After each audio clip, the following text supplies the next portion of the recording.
Imaginons un jour où il n'y a plus de prédication, il n'y a plus de prédicateurs, il n'y a plus d'église, il n'y a plus d'âmes à sauver. Imaginons un jour sans que la grâce de Dieu n'agisse dans les cœurs. Imaginons ce jour-là.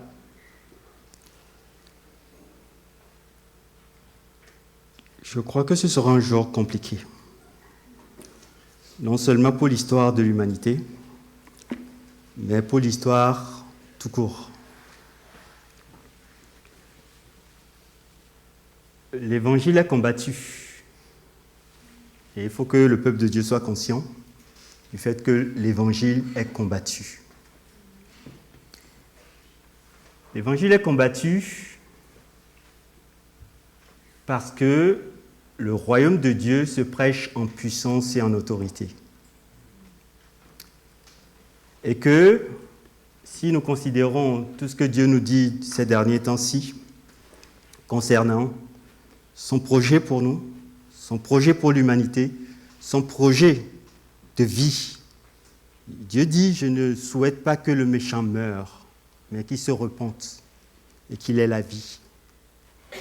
Tout à l'heure, si je veux faire le pont parallèle entre ce qui nous a été dit par Aurélie et ce que Franklin a annoncé lors de la Sainte Seine, il est question que Dieu veut pardonner. Dieu pardonne toujours parce qu'il a pourvu dans Jésus-Christ notre Seigneur.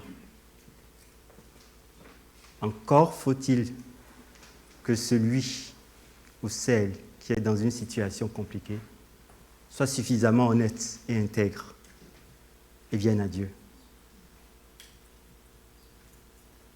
L'évangile ne sera pas complète si on n'y rajoute pas cette dimension qui est le choix de chacun d'entre nous. Dieu nous tend la main, Dieu nous a déjà tendu la main. Et si le monde va mal, c'est que beaucoup ne veulent pas être honnêtes. Beaucoup ne veulent pas marcher dans l'intégrité. Dieu ne peut rien faire pour quelqu'un qui ne veut pas vivre dans l'intégrité ni dans l'honnêteté. Vous comprenez ce que je suis en train de dire? L'évangile est simple. C'est ce que je voudrais que le Seigneur a mis dans mon cœur cet après-midi pour que nous puissions continuer de réfléchir, méditer sur ce sur quoi nous discutions. Nous avons abordé ces enseignements, cette série d'enseignements depuis quelque temps. Et vu le temps qui nous reste, je voudrais juste faire une première partie. Et puis, dans 15 jours, on fera la fin de cet enseignement. Je voudrais revenir sur... en décembre, j'ai parlé beaucoup de l'économie de Dieu, l'économie du royaume de Dieu. Okay. Et suite à ces enseignements, j'ai eu des discussions avec des frères et des sœurs qui m'ont dit « Oui, mais concrètement, moi qui croyais que j'étais tellement concret, j'étais convaincu que c'était clair, limpide pour chacun. Je me suis rendu compte que je me suis fourvoyé tout seul. Mais Dieu va nous faire grâce aujourd'hui. Donc, je vais revenir sur quelques principes un peu techniques. Mais guère plus technique, ce n'est pas très compliqué. Il faut juste comprendre les principes pour qu'on puisse faire le parallèle avec l'économie de Dieu et que ce soit utilisable pour nous. Le but, c'est que l'Évangile nous libère et nous donne la compréhension, la bonne compréhension des choses. Amen. Donc, si tu n'as jamais fait de cours d'économie, ce n'est pas très grave. Dis à ton frère, à ta soeur, ce n'est pas très grave. Parce que Dieu t'a donné la capacité de comprendre des choses beaucoup plus complexes que ça, en fait. Amen. Donc, t'inquiète pas, ne stresse pas, comme si tu es encore en cours de seconde. Dieu va faire grâce. On va remercier le Seigneur ensemble. Voulez-vous qu'on se lève, qu'on remercie le Seigneur, compris? Pour que l'Évangile soit prêché comme Dieu le désire. Père, nous te remercions pour ta présence. Nous te rendons grâce pour ton amour, pour le plein salut que tu as accordé en Christ et aussi le fait que tu nous interpelles à notre responsabilité. Si nous sommes là, c'est que nous reconnaissons vraiment que nous avons vraiment besoin de toi. Aide-nous, Seigneur, que ta parole, le conseil divin soit donné avec exactitude, avec simplicité, avec amour, mais aussi avec compassion et puissance. Et que nos cœurs soient interpellés vivement. Afin que ce que nous apprenons, Seigneur, de toi, nous permette de grandir, Seigneur, et de nous mettre en œuvre pour toi. Afin que ton royaume soit prêché, que ton amour soit répandu dans cette génération, parce que nous sommes là aujourd'hui. Et tu nous appelles aujourd'hui à te servir. Dans le nom puissant de Jésus, j'ai prié. Amen. Reprenez place, frères et sœurs. Amen. Amen. Alors, je voudrais discuter sur comment marcher par la puissance du Seigneur dans l'économie de Dieu. Amen. Donc, il y a quelques mots un peu compliqués. On parle de puissance du Seigneur, on parle de l'économie de Dieu. Et aujourd'hui, le Seigneur m'a mis à cœur de pouvoir surtout insister sur l'économie de Dieu, même si j'aurai quelques ouvertures sur comment, de façon très très concrète, on peut aller à l'autre point. Quelques éléments de politique économique et pour focuser sur l'économie de Dieu. Okay. Et puis, si Dieu le permet, dans 15 jours, on parlera de quelques éléments, parce que ce que Franklin disait la dernière fois, qui était extrêmement vrai, c'est que des fois, on essaie d'imaginer des choses, okay, de voir dans l'expérience, des fois hasardeuses des uns des autres, ou notre propre expérience pour donner des critères. En fait, c'est plus simple. Allons regarder la Bible. Allons regardons dans la Bible si des hommes et des femmes ont vécu le standard que Dieu a défini. Et comment ils l'ont vécu. Okay? La dernière fois, on s'est mis à côté de Job et on a vu que Job, ce n'était pas évident. Hein? Et à la fin, Dieu l'a restauré et on a appris des principes importants, vous voyez, et ça fait du bien à notre cœur. Okay? Si tu traverses la difficulté, tu sais qu'il y a un secours et la main de Dieu est secourable vraiment. Okay? Dans son silence, Dieu agit. S'il a déjà agi pour toi. Amen. Donc il n'y a pas de désespoir quand on est enfant de Dieu, quand on aime Christ. Okay? Et dans cette série aussi, enfin cette série, si on y arrive, on va aller regarder deux hommes qui ont marché dans cette dynamique-là, qui va illustrer comment est-ce que cette dimension de l'économie de Dieu est vraiment efficace et travaille dans leur cœur et dans leur vie, dans leur ministère, dans leur service pour Dieu. Amen. Okay? Mais pour cela, on a besoin de poser à nouveau qu'est-ce qu'on comprend quand on parle d'économie de Dieu. Quand on parle d'économie de Dieu, y a-t-il des relations avec l'économie dans laquelle nous vivons? Puisqu'on vit dans un monde dans lequel on est dans un pays, il y a une politique économique qui est donnée, etc. etc. Okay? L'Église, son rôle aussi, c'est de pouvoir former des disciples. C'est aussi former à la bonne compréhension des concepts. Sinon, très souvent, on se fait embarquer. Dans mon travail en tant que chercheur, très tôt, j'étais très sensibilisé à cela. Okay? On écoutait quelqu'un la dernière fois, partager avec un frère, qui disait qu'il a observé sur du temps long, c'est-à-dire sur plusieurs années, hein, plus de 100 années, que l'évolution des peuples qui ont réussi, est très corrélée avec le protestantisme et le développement du protestantisme. C'est une information très importante. C'est-à-dire que la Bible, quand on croit à la Bible, on utilise, on marche avec Dieu, ça produit des effets sur l'économie réelle de nos pays, en fait, tout simplement. Prenez juste l'exemple d'Israël. Quand ils étaient dans l'obéissance, quand ils marchaient avec Dieu, quand ils étaient un peuple soumis à Dieu, on voyait vraiment que Dieu agissait en Israël et faisait de bonnes choses. Et chaque fois qu'ils se détournaient de Dieu, on voyait aussi comment est-ce que le pays se... Déjà, on voit très bien que les valeurs morales tombent, s'effondrent, et ensuite, des valeurs morales, c'est l'idolâtrie. Ensuite, l'idolâtrie, c'est la déportation. Amen. Donc, la Bible nous raconte des histoires très claires, et ce n'est pas donc des histoires à dormir debout, mais la Bible nous montre combien Dieu a déjà prévu la manière dont il fonctionne. Amen.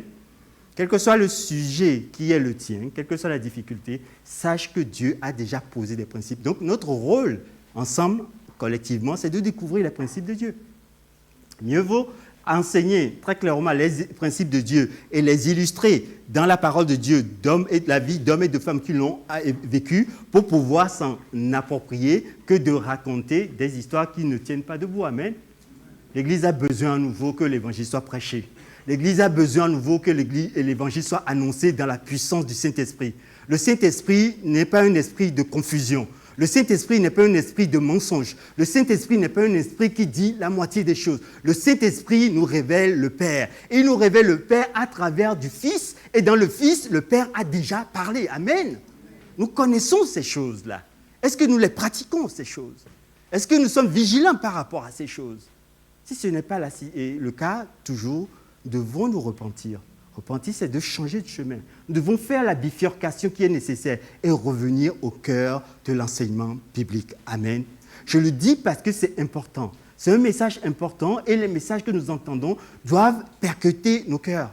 L'état d'esprit dans lequel nous venons à Dieu est déterminant pour pouvoir avancer avec Dieu. Quelle que soit la dureté, on le sait tous. La vie n'est facile pour personne. Avec ma femme, on arrivait tout à l'heure, il y a un monsieur qui roulait dans l'autre sens, en fait, dans une Porsche. Sauf que la Porsche s'est arrêtée en plein milieu de route et ne voulait plus bouger. Et je disais à ma femme, « Aouh, mettre autant d'argent dans une voiture pour avoir ça en plein milieu de Chatou, ça fait quand même problème. » Nous investissons... Non, mais c'est vrai. Et moi, ça me parle, ces choses, en fait, en réalité. Ça me parle parce que nous investissons notre effort, notre énergie dans des choses qui ne servent absolument à rien. Ouais, bon, ça sert quand même à aller d'un endroit à un autre, la Porsche. Ah ben oui, ouais, ça... Nous investissons notre temps dans des choses qui ne servent absolument à rien. À la limite, ça va chatouiller notre ego. À la limite, ça va nous... Voilà, on est quelqu'un, quoi. C'est ça. Comme si être quelqu'un, c'est le nombre de possessions que j'ai sur la terre. Mais le jour, moi je voulais toujours dire, frères et sœurs, on va tous mourir et les asticots feront la fête. Eh bien oui, c'est comme ça que ça se passe. C'est pourquoi tu t'es bagarré, quelqu'un d'autre va le détruire à ta place. Et très vite. On met à peu près 5 à 6 générations pour bâtir des fortunes. On en met 2 ou 3 pour les détruire. Mettons les choses dans le bon ordre. L'économie de Dieu. L'économie de Dieu. Dis avec moi l'économie de Dieu. L'économie de Dieu. Pour rentrer dans cette affaire, est-ce qu'on peut regarder un passage dans... C'est dans Éphésiens, je crois. Oui, ça doit être ça. Éphésiens, chapitre 2, versets 1 à 10. Amen. C'est assez simple parce qu'on a parlé de Philippiens tout à l'heure. C'est ce qui a été lu. Donc, pour vous, ça devient de plus en plus simple. Okay? C'est toujours Paul qui écrit. Donc, on va faire le parallèle. Alors, Philippiens, très rapidement, nous montrait ce que Christ a fait, son œuvre. Éphésiens, ici, nous dit notre situation et comment ça s'applique à nous. Amen. Bon, je n'ai pas payé le frère Guillaume ni sa femme pour pouvoir choisir Philippiens. Hein. Ils étaient libres. On est d'accord. On n'a pas discuté là-dessus. Mais ça montre vraiment qu'il y a une cohérence dans ce que Dieu est en train de faire. Est-ce que vous voulez vous lever qu'on lise ensemble la parole de Dieu? Puis on va continuer, tout simplement. Amen. On va lire la parole de Dieu. Vous étiez morts par vos offenses et par vos péchés, dans lesquels vous marchiez autrefois, selon le train de ce monde, selon le prince de la puissance de l'air, de l'esprit qui agit maintenant dans les fils de la rébellion. Nous tous aussi, nous étions de leur nombre, et nous vivions autrefois selon les convoitises de la chair, accomplissant les volontés de la chair et de nos pensées. Et nous étions par nature des enfants de colère comme les autres. Mais, redis avec moi, mais, c'est pas le mois de mai, hein? Mais qu'est-ce qui s'est passé? Il y a quelque chose qui s'est passé qui est très important, qui a changé les choses, les réalités que Dieu appelle son peuple à vivre. Mais, dis avec moi, mais. Alors, Dieu, qui est riche en miséricorde, à cause du grand amour dont il nous a aimés, nous qui étions morts par nos offenses, nous a rendus à la vie avec Christ. Premier point. nous a rendus à la vie avec Christ. C'est par grâce que vous êtes sauvés. Deuxième point, il nous a ressuscités ensemble. Et troisième point, nous a fait asseoir ensemble dans les lieux célestes en Jésus-Christ. Afin de montrer, Dieu veut montrer quelque chose. Afin de montrer, qu'est-ce que Dieu veut montrer? Afin de montrer dans les siècles à venir l'infinie richesse de sa grâce par sa bonté envers nous en Jésus-Christ. La démonstration est en Jésus-Christ. Car c'est par la grâce que vous êtes sauvés, par le moyen de la foi, et cela ne vient pas de vous. Le frère nous disait tout à l'heure, ce n'est pas une mérite. Personne n'a gagné qui que ce soit. On n'impressionne pas Dieu, quoi, pour dire les choses simplement. Personne n'impressionne Dieu. C'est par grâce qu'on est tous sauvés. Par le moyen de la foi. Et cela ne vient pas de vous, c'est le don de Dieu. Économie de Dieu. Dans l'économie de Dieu, Dieu a pourvu. Dieu a donné. Abondamment. Continuons. Ce n'est point par les œuvres, afin que personne ne se glorifie. Car nous sommes, écoutez bien, nous sommes l'ouvrage, nous sommes son ouvrage, ayant été créés en Jésus-Christ pour de bonnes œuvres que Dieu a préparées d'avance afin que nous les pratiquions. Amen. Acclamons le Seigneur et nous pouvons reprendre place. Amen. Amen. Je vous promets, si je vois qu'il y a des gens qui dorment, des frères et des sœurs, je vous ferai encore lever. Amen. L'économie de Dieu est une bonne économie. C'est une excellente économie parce que, frères et sœurs, je vais vous donner un témoignage qui ne date que d'hier, où on devait se retrouver avec notre frère Steven et quelques autres frères et sœurs pour parler de comment on renforce l'évangélisation au sein de la famille EBE. Amen. Il y a plusieurs actes d'évangélisation à EBE qui se font déjà. Certains qui aiment bien aller dans les rues, témoigner, ils ont cette facilité. Dieu soit béni. Amen. Remerciez un Dieu pour ces frères et sœurs qui savent parler dans les rues. Amen. Ils ont une onction particulière pour les rues. Amen. Mais il y a d'autres frères et sœurs qui sont capables aussi de témoigner dans les milieux politiques. Remercions Dieu pour eux. Que Dieu les protège. Parce que tout le monde n'a pas le courage de parler devant un homme ou une femme politique. Amen. Mais on a dans la communauté, Dieu a fait grâce. Et puis, il y a d'autres frères et sœurs qui travaillent au milieu de leur famille. Amen. Ça aussi, c'est de l'évangélisation. Amen. Et qui amènent leurs enfants au Seigneur, leur famille, leurs parents, leurs grands-parents, leurs ancêtres, etc., qui sont encore vivants parce que quand tu es mort, c'est trop tard. Amen. C'est maintenant que ça se joue. Et il y a d'autres qui témoignent auprès de leurs collègues fidèlement, dans leur quartier, dans leur maison, qui invitent. Il y a de l'évangélisation. Amen. Et donc, on s'est dit, et puis à EBE, dans la famille EBE, on a des frères et des sœurs qui témoignent. Bon, il y a une sœur, je n'aime pas trop que je cite son nom, mais moi, quand je la vois, quand j'étais à Montparnasse, je travaillais à l'époque, souvent elle vient et puis elle distribue des traités. Elle est comme ça. Et même des amis, donc des collègues lui disent, on rentre dans ton bureau, waouh, il y a la paix. Combien d'hommes et de femmes ont besoin de paix? Est-ce que tu dégages cette paix-là? Marcher dans l'économie de Dieu te donne la garantie de choses magnifiques et extraordinaires. Une marche différente. Donc hier, je continuais, donc j'ai dû appeler, décommander rapidement ce rendez-vous, tout simplement parce qu'on avait un contretemps et on devait se rendre à Paris. Écoute bien, frère Steven. Donc, on va, et puis on devait passer à la CLC. En arrivant dans la rue de CLC, voici un frère et deux sœurs qui nous disent « Bonjour, j'étais avec ma femme, vous allez bien? Oui, vous vous portez bien? Oui. Très bien, on continue. Alors, vous savez, connaissez-vous la bonne nouvelle de l'Évangile? Très bien. Il a dit oui, bien sûr, on connaît la bonne nouvelle de l'Évangile et tout. Vous savez ce que Dieu peut faire pour vous, l'amour de Dieu pour vous? Bien sûr, on connaît l'amour de Dieu pour nous et tout ça. Vous savez, on est chrétien, et puis on doit apprendre quelque chose rapidement. Le frère n'était pas content, vraiment. Il s'appelle frère. Il dit non, celui-là, il veut m'échapper, je vais l'attraper. Donc, il nous voit rentrer, en fait, tout simplement, à la CLC. Et quand on est arrivé à la CLC, voici qu'on cherchait, donc on devait prendre du matériel, en fait. Il vient me voir, il se rapproche de me dire, oh, je l'ai celui-là.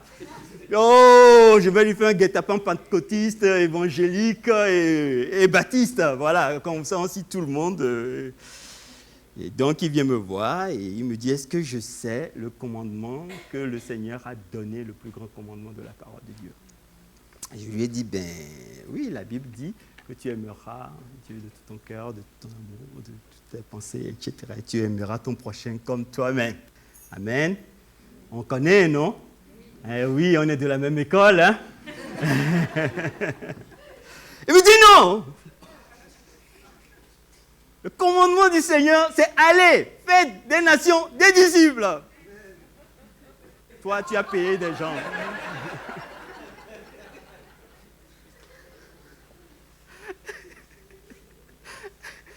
J'ai dit, tu as raison. Et le frère, il est encouragé. Là, je l'ai encouragé totalement. Là. Il dit, nous, les chrétiens, le problème, c'est qu'on ne veut pas se lever pour aller évangéliser.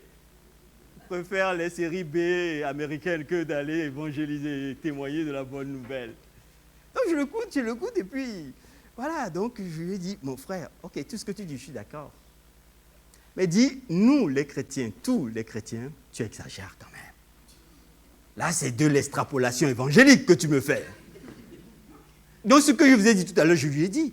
Je dis, si on est dans cette pensée, on ne rend pas la dimension de l'œuvre du Saint-Esprit. Il y a plusieurs façons d'évangéliser. Et donc, on a discuté, il était là, ça sortait de... Il dit, oui, c'est vrai ce que tu dis, oui, c'est vrai ce que tu dis. Il dit, mais j'espère que je ne dis pas n'importe quoi. Et donc, on a discuté un tout petit peu. Et donc, j'ai dit, tu sais, ma femme, elle est chrétienne. Ah, c'est votre femme? Tu crois que j'étais avec qui? Ok. Et nos enfants, les trois sont seigneurs, et on marche avec... Ah! Mais frère, je t'ai envie... Non, mais c'est pas ce que je veux dire. Il dit, mais qu'est-ce que tu veux dire? Il dit, oui, mais moi aussi, j'aimerais avoir une femme qui me suive, avec qui on sert le Seigneur. Je dis, amen. Il dit, mais voilà, c'est ce que je voulais dire, c'est un peu compliqué et tout. Je dis, frère, ok, comme tu m'as attrapé, on va prier ensemble. On était en plein CLC et hier, en plein CLC, on était en train de prier. Et quand on a prié, on a remercié le Seigneur pour que Dieu donne la possibilité à notre frère qui s'appelle Noé. Pensez à Noé, priez pour lui. Il fait un travail exceptionnel dans les rues de Paris et que Dieu le fortifie. Donc, enfin, on a prié, je partais. Et quand je partais, il me voyait rigoler, il dit, ah, j'ai senti une onction de mariage. Revenons à la parole de Dieu. C'est ça l'économie de Dieu. Les choses simples de la vie, mais combien pratiques. Parce que Dieu nous a donné une vie différente en Christ. L'économie de Dieu se déploie en Christ. Que nous révèle, j'ai noté la parole de Dieu à partir du passage qu'on a lu. D'abord, que nous sommes devenus citoyens du royaume de Dieu. Nous sommes citoyens du royaume de Dieu, véritablement. Toi qui as cru, toi qui as donné ta vie, toi qui t'es répondu, tu as vraiment accepté, tu as compris le message. Peut-être pas totalement. Parce qu'il ne faut pas non plus abuser que tout le monde doit tout comprendre avant de devenir chrétien. Ce n'est pas vrai. Moi, quand j'ai accepté le Seigneur, je n'avais pas tout compris. Hein. Oh là là, oh là là. Puis Dieu, dans sa grâce, hein, et encore, je peux te dire, tu veux que je te dise une vérité? Je n'ai pas encore tout compris. Il y a bien des choses qui me dépassent. Deuxième point, j'ai noté, nous avons hérité pleinement des réalités célestes qui sont déjà accomplies en Jésus-Christ, que Dieu a prévues pour chacun d'entre nous, mais pour son peuple aussi. Il est le Dieu, notre Dieu est le Dieu de la personne, de l'individu, mais il est le Dieu aussi du collectif. Ça fait partie de son économie. C'est pour cela qu'on ne peut pas vivre notre vie chrétienne tout seul. Amen. J'ai noté aussi que toutes ces choses, Dieu les a fait, préparé pour nous, pour qu'on soit rendu capable d'accomplir sa volonté. Il y a un but. Nous avons un Dieu d'intention, de but.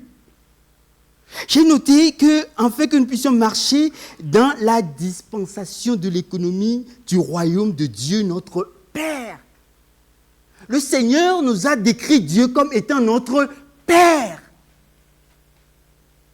Dis à ton frère, à ta soeur à côté de toi, même si tu ne lui as plus parlé, tu ne veux pas lui parler, dis-lui quand même que Dieu est ton Père. Comme cela, peut-être que les disputes vont s'arrêter aujourd'hui. Comme hier, il y avait l'onction de mariage, aujourd'hui, on va dire il y a l'onction de la réconciliation. Amen. C'est aussi l'économie de Dieu. Tu es ton Père. C'est notre Père. Amen.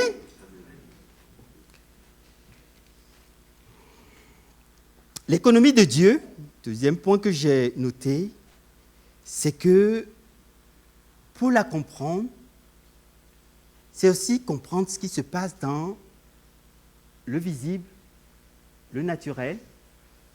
Quand on parle d'économie, ok, là ça va être un peu dur pour nous tous, c'est ça, on va faire un peu de cours théoriques, mais pas plus, je vous ai averti.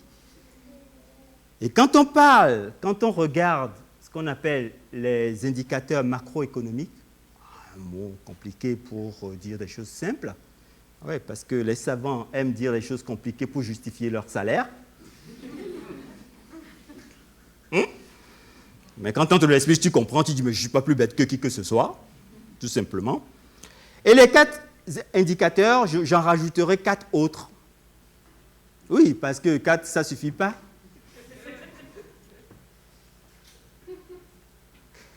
Le premier, c'est ce qu'on appelle dans les indicateurs économiques, macroéconomiques, c'est le solde de la balance commerciale extérieure. Oh là là là là là là là là, ça c'est pas l'évangile ça.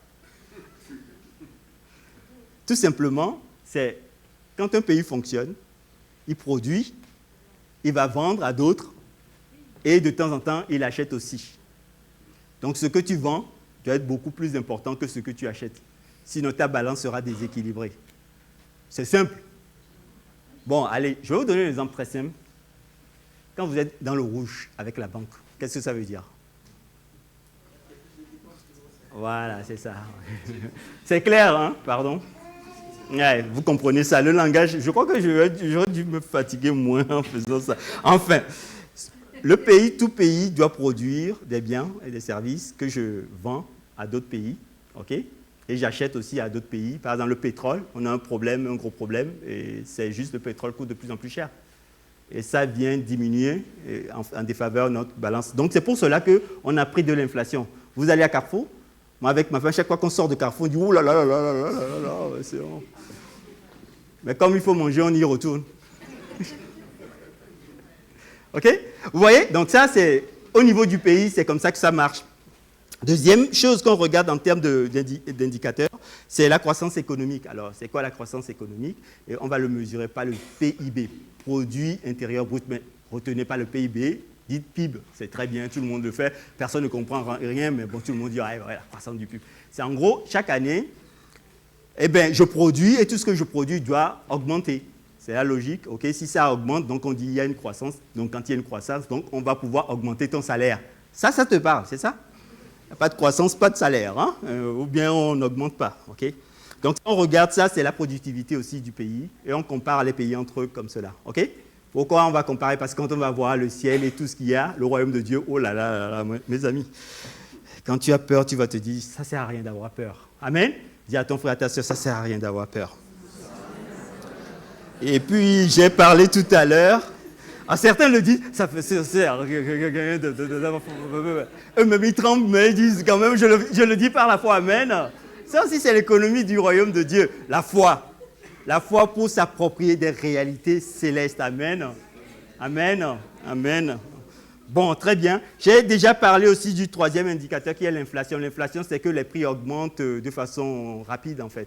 Et si tu n'as pas le salaire qui va avec, à un moment donné, ben, ta balance commerciale propre va être déficitaire, en fait. Donc ça, ce n'est pas bon, ça. Donc, on doit faire attention à la stabilité des prix. Okay, tout simplement, c'est-à-dire qu'il ne faut pas que les prix augmentent trop. Ça doit augmenter un peu, mais pas trop. Okay, très bien. Puis le quatrième point, c'est ce qu'on appelle l'emploi. On doit regarder aussi l'emploi, c'est-à-dire c'est le taux de chômage. Parce que s'il y a trop de chômeurs dans notre pays, c'est que l'économie ne fonctionne pas très bien. Okay, parce qu'il n'y a pas de travail, en fait. OK, la bonne nouvelle, c'est que dans le royaume de Dieu, bon, je dirai ça plus tard. Non, il y a une bonne nouvelle, mais c'est plus tard. Alors, c'est bon pour vous? 4 indicateurs que vous avez ici. Donc, la balance, ce qu'on fait sortir à l'extérieur, c'est beaucoup plus que ce qui rentre.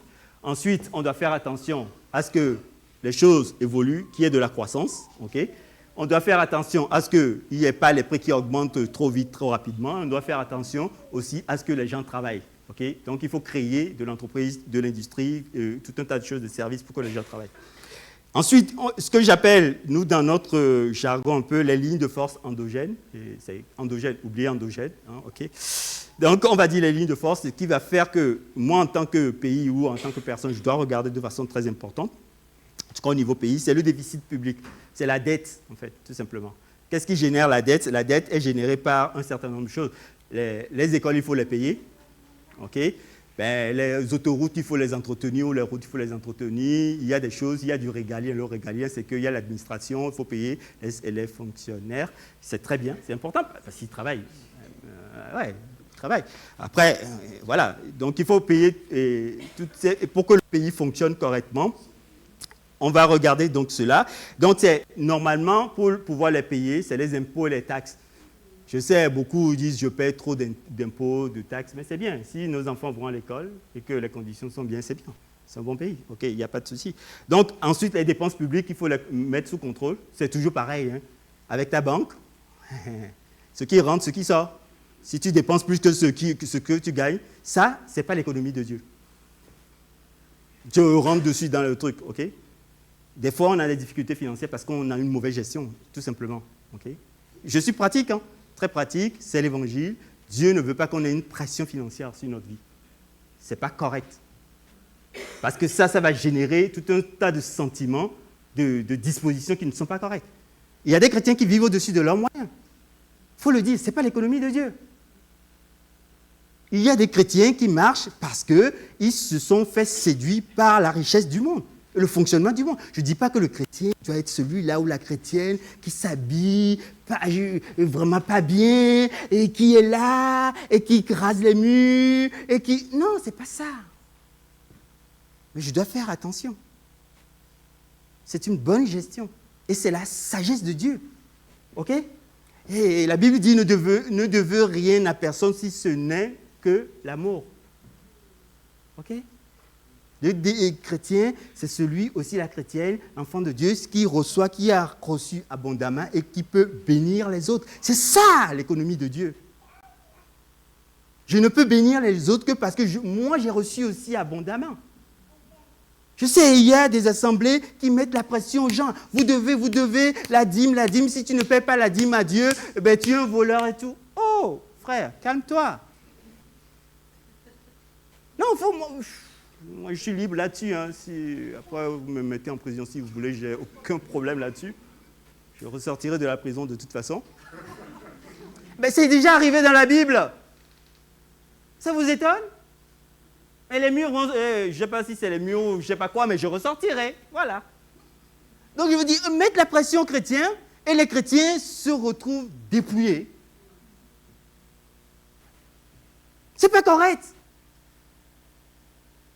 On regarde aussi le solde démographique, c'est le taux de natalité. Est-ce qu'il y a des enfants? Aujourd'hui, je sais que les jeunes veulent faire plus d'enfants. Je ne sais pas qui va payer notre retraite. Et qui va s'occuper de nous quand on sera plus vieux. Après, les jeunes disent « on ne trouve pas. » Des fois, je trouve que les jeunes sont un peu compliqués. Dieu ne m'a pas parlé. J'ai mes critères à moi, sauf que tes critères, peut-être, ce n'est pas biblique. Je parle aux jeunes qui sont au milieu de nous. Après, quand on passe, on atteint... Vous savez, pour les familles, il y a un truc là, où tu atteins, voilà, ça commence panique à bord. Il faut accepter de se mettre devant Dieu, dans l'économie de Dieu. Dieu a pourvu. Si Dieu n'a pas demandé à ce que tu sois eunuque ou tu sois célibataire, Dieu a pourvu quelqu'un pour toi. C'est juste accepter les conditions de Dieu. Dernier point que j'ai noté, il y a l'éducation qui est important.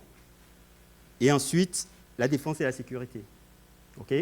C'est ce que j'ai mis. Hein. Ce sont les lignes de force, etc., etc., etc. Une fois que c'est dit, venons vers les temps de conclusion, puisque j'ai dit que je ne serai pas très, très long. Et ça n'engage que moi et ceux qui y croient.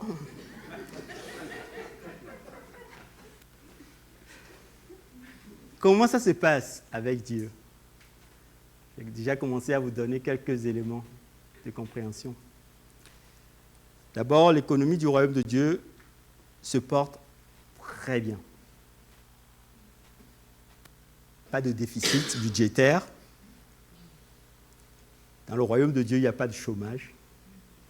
Tous les enfants de Dieu sont appelés à travailler pour le grand maître. Amen. Si tu viens chauffer les bancs avec moi tous les dimanches et que tu penses, en écoutant ce message, que c'est le moment, va, demande au conseil, aux anciens, ceux qui servent dans l'église. J'ai une place. Je me suis privé de ma place depuis que je suis avec vous. Maintenant, je veux servir. Pas de chômage dans le royaume de Dieu. Tout le monde a sa place. Nous sommes tous membres d'un même corps. Oui, ensuite, on apprend à travailler ensemble. C'est un peu plus difficile. Cyril dit souvent, on s'aiguise les uns les autres. C'est vrai. Nos caractères.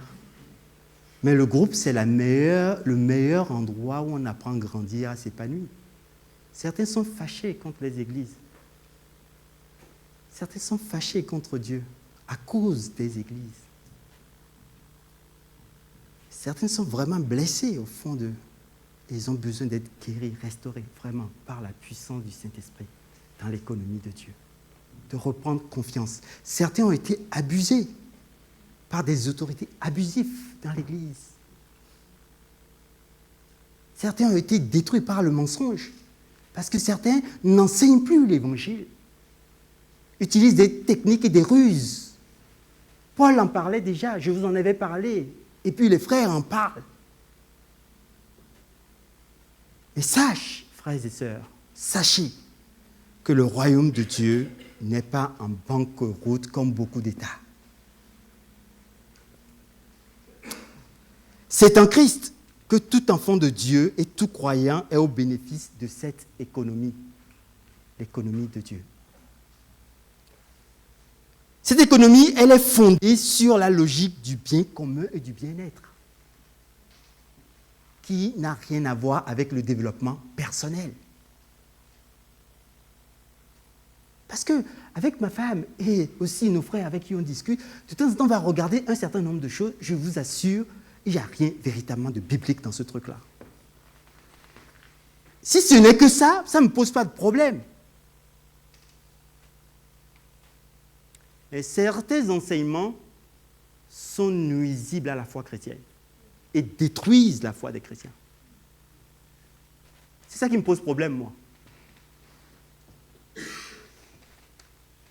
Que les gens du monde se comportent mal, oui, ça me choque, ça m'embête. Mais quand l'Église ne fonctionne pas bien, c'est là où je suis vraiment, vraiment troublé. Et notre rôle est d'enseigner la parole de Dieu. L'économie de Dieu, j'ai dit, soutient le règne de Dieu et l'accomplissement de la volonté de Dieu sur la terre. C'est pour cela. Certains ont confondu l'objectif de Dieu avec leurs propres intérêts. Je suis dur? Je ne suis pas dur. Notre rôle est d'avertir le peuple de Dieu pour que le peuple de Dieu prenne conscience, comprendre la réalité qui se joue. On est dans une guerre permanente avec toutes sortes d'influences. Point 2, j'ai noté, dans l'économie de Dieu, tout est gratuit.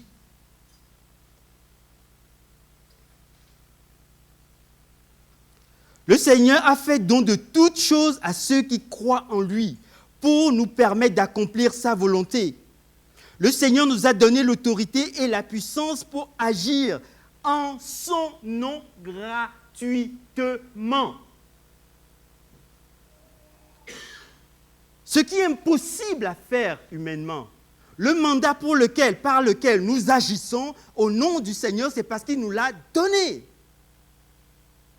Et nous sommes responsables en tant que chrétiens de la manière dont nous utilisons le nom du Seigneur.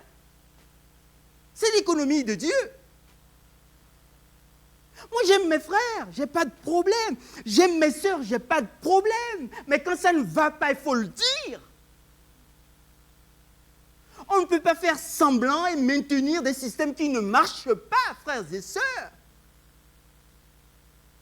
C'est coupable vis-à-vis du frère ou de la sœur par rapport avec qui on a des interactions, mais c'est coupable vis-à-vis de l'œuvre du royaume de Dieu.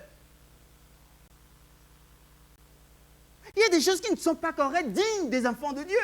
Permettez-moi de vous le dire, frères et sœurs. Dans l'économie de Dieu, ce n'est pas wawa, mam, boum, boum, boum. Pas comprendre ce qu'il dit.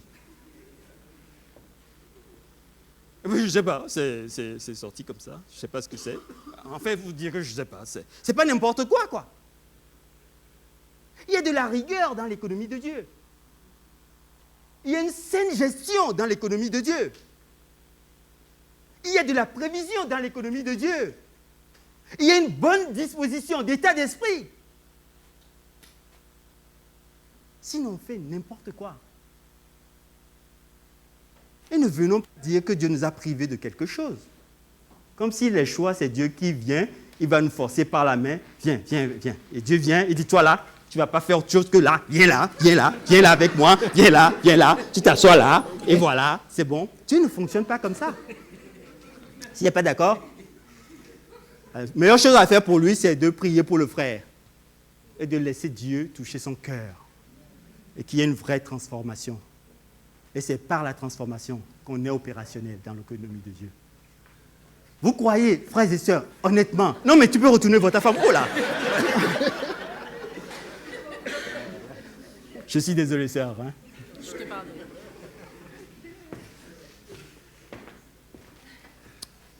L'économie de Dieu, balance extérieure, l'évangile est prêché sur toute la terre. La balance est magnifique. Nous annonçons l'évangile. Que BE le fasse beaucoup ou pas beaucoup, l'évangile progresse. Tant pis pour nous si on ne le fait pas beaucoup. Mais nous avons le désir d'y mettre notre cœur. Nous avons le désir d'y mettre notre énergie. Nous avons le désir d'y mettre nos ressources. C'est pour cela que nous sommes dans l'économie de Dieu, pour que l'évangile progresse. Roy est un enjeu. Chatou est un enjeu.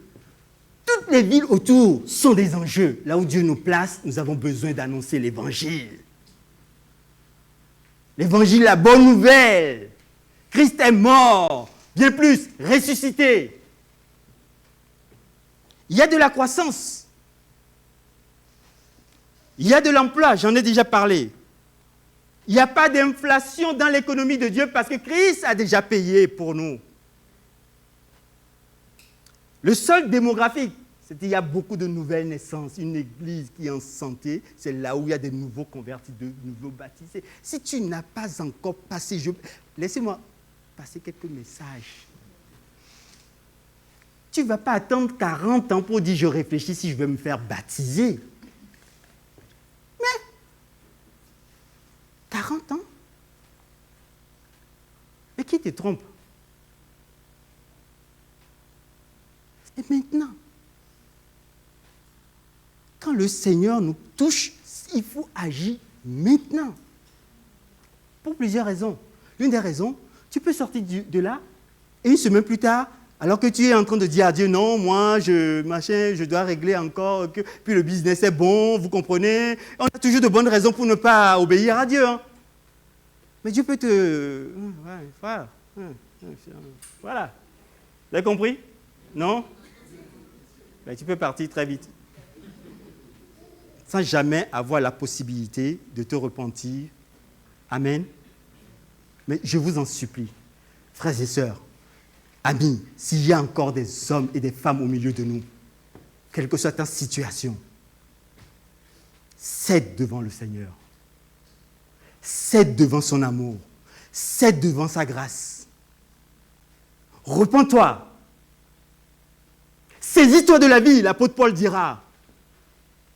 Abandonne le monde qui ne t'apporte pas grand-chose, sinon que des fardeaux.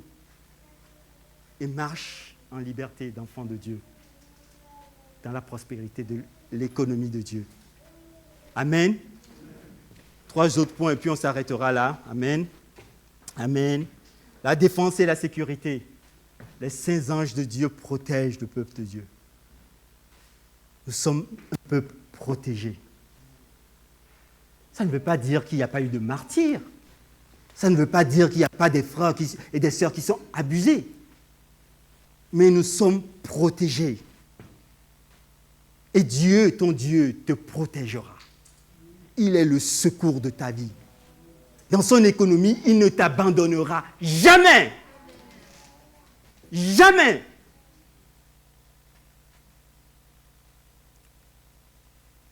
L'éducation, eh bien, on y est. Connaître la parole, l'appliquer, grandir, se développer. Ce que je ne comprenais pas hier, je l'ai peut-être un peu mieux compris aujourd'hui. Laisser le Saint-Esprit transformer nos cœurs. Nous livrer volontairement comme un sacrifice vivant. Laisser Dieu nous transformer véritablement. C'est ça l'école de Dieu. La Bible dit, va, Paul dit à Timothée, de progrès en progrès. Est-ce que nous progressons régulièrement? Est-ce que nous sommes toujours dans les mêmes difficultés des années et des années? Et pourtant, on nous a parlé. Dieu nous a parlé. S'il y a un problème, ce n'est pas la part de Dieu. C'est toi qui ne veux peut-être pas obéir. Tu peux y trouver toutes les justifications que tu veux. Peuple de Dieu, pouvons-nous comprendre qu'on ne peut pas mystifier Dieu? Peuple de Dieu, pouvons-nous comprendre qu'on ne peut pas tromper Dieu? Peuple de Dieu, pouvons-nous comprendre que Dieu est Dieu?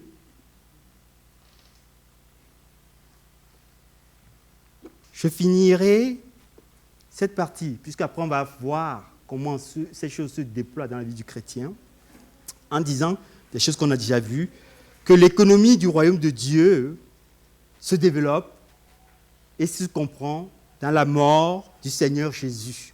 Et la mort du Seigneur Jésus nous a permis de découvrir l'amour de Dieu. L'amour de Dieu, l'amour pour Dieu et l'amour pour son prochain.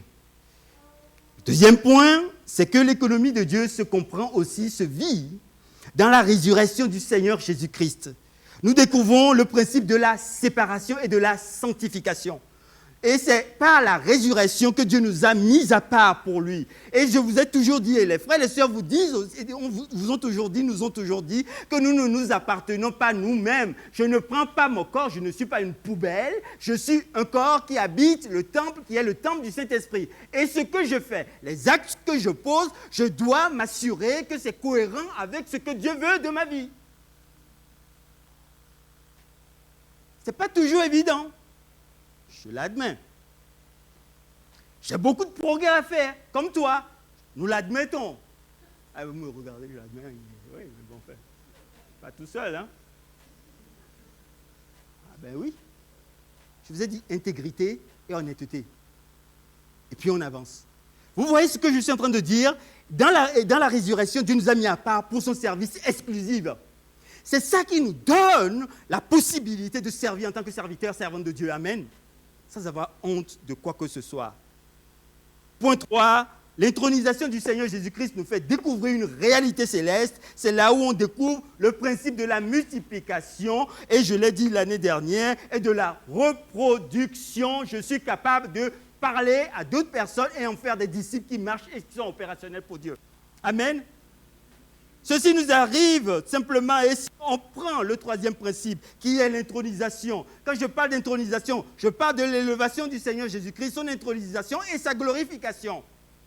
La Bible dit que nous sommes en Christ, nous étions en Christ quand Dieu a opéré toutes ces choses dans le Fils.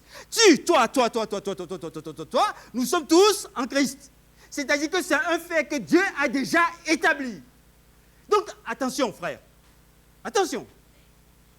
Si tu fais n'importe quoi, c'est que tu te prives de quelque chose que Dieu a déjà fait pour toi.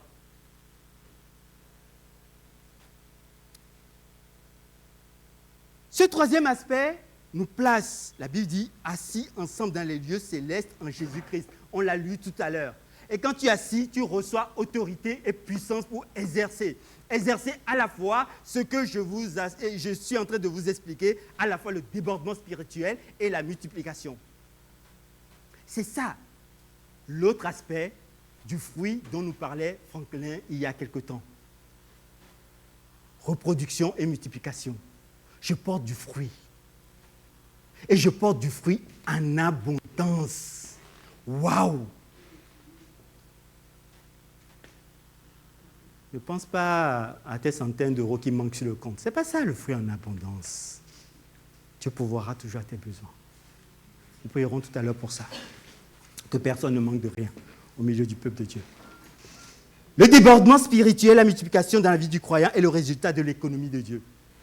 Je finis. L'économie de Dieu est rendue possible dans la vie du croyant car l'esprit de l'homme est devenu le temple du Saint-Esprit. Dieu, c'est en toi qu'il commence à opérer la dimension, la démonstration de la puissance et de la supériorité de son économie. Vous voyez? C'est pour ça que je vous ai dit une chose qui est importante. Je reviens là-dessus, je reviendrai tout au long de cette année là-dessus, sur l'intégrité, la responsabilité et l'honnêteté. Je vais te poursuivre. Ce n'est pas des menaces, hein? C'est une sainte exhortation fraternelle avec promesse à l'appui. Même si tu dis, je ne viens plus, je viendrai te chercher. Oh, tu m'accepteras, va. Ma femme a fini par m'accepter, donc je suppose que mon cas n'est pas complètement désespéré. Nous sommes devenus la résidence du Dieu invisible. Je ne sais pas si tu réalises cela, mais c'est d'une réalité tellement puissante qui doit surplanter toute réalité autre. Troisième point, l'Esprit de Dieu en nous fait marcher la réalité de la vie spirituelle. C'est le Saint-Esprit qui opère. Quand on dit ce n'est pas nos propres forces, c'est le Saint-Esprit qui opère. Je vais finir. Tout enfant de Dieu, et c'est le point le plus crucial pour moi dans cette affaire, tout enfant de Dieu croyant, rempli et revêtu de la puissance en haut, le Saint-Esprit peut sans exception rentrer dans l'expérience du débordement spirituel de la multiplication. Tout enfant de Dieu, tout. Si vous pensez que ce n'est pas possible, c'est un mensonge. Excuse-moi, je te dis, c'est un mensonge. Le Saint-Esprit en toi est l'Esprit de Dieu, est Dieu agissant. Ce n'est pas possible. On aura le temps de le développer, mais je voudrais juste que tu considères ça et que tu le prennes dans la prière. Dieu en toi règne. Plus tu meurs, plus il se déploie. C'est ça le secret. Mais on aura le temps de le déployer. Plus tu meurs, plus il se déploie. Dans l'intégrité, dans l'honnêteté, dans la responsabilité. Amen. On va s'arrêter là. Et cette réalité va toucher, le débordement et la multiplication va toucher l'expérience de la puissance, le témoignage chrétien et la vie de prière. Répète avec moi, l'expérience des signes et des miracles, le témoignage chrétien et la vie de prière. Nous verrons ça, comment ces choses étaient en place dans la vie des disciples dans 15 jours. Amen. Pour cela, je vous demande juste qu'on va se lever, on va prier parce que ça fait pratiquement un an. Je ne vais pas prier très longtemps. Moi, je sais que Dieu a parlé à chacun d'entre nous. En écrivant cette prédication, Dieu m'a beaucoup parlé. Plus je comprends quelque chose de l'économie de Dieu, plus ma vie est profondément changée. Mes relations les unes avec les autres changent profondément. Et je pense que c'est aussi ton cas. Dieu t'a parlé. Dieu ne t'a pas oublié. Dieu ne t'a pas abandonné. Dieu ne t'a pas rejeté.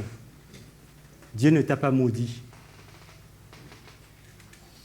Ton cas n'est pas plus désespéré, tellement désespéré que Dieu n'est pas capable de faire quelque chose pour toi.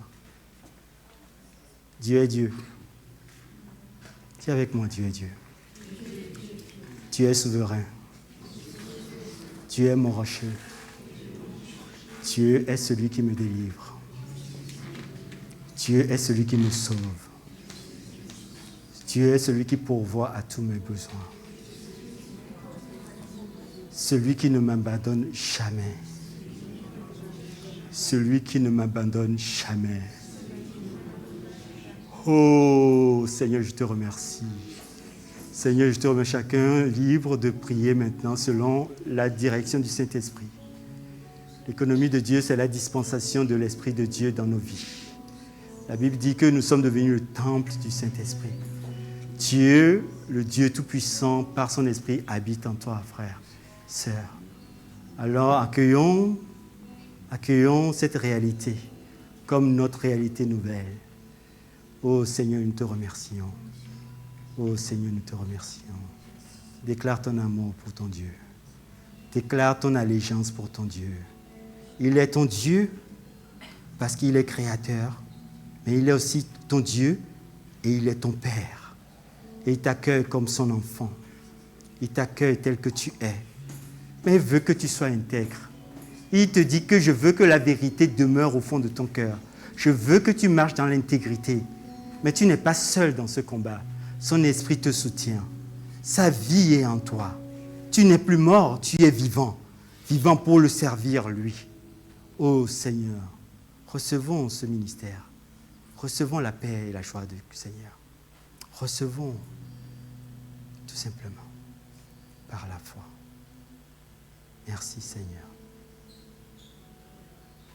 Oh, que les agitations de ton cœur s'arrêtent maintenant dans le nom de Jésus. Que les agitations de ton cœur s'arrêtent maintenant dans le nom puissant de Jésus. Alléluia. Louons le Seigneur.